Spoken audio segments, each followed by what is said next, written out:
Hello everyone, today I'm going to share with you how amazing this portable oral irrigator is. I didn't like portable ones because they weren't as good as the countertop oral irrigators. However, this one has changed my mind and has become my new favorite. Let me tell you why. First, for a cordless water flosser, its high water pressure is just as good as the countertop one back home. Second, this device holds 300 milliliters of water capacity during use, which saves me from doing any refills.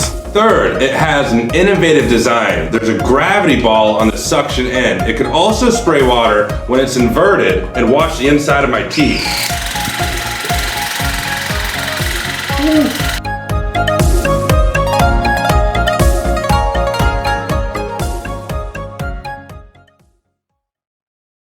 Ipx7 makes foreign trading easier.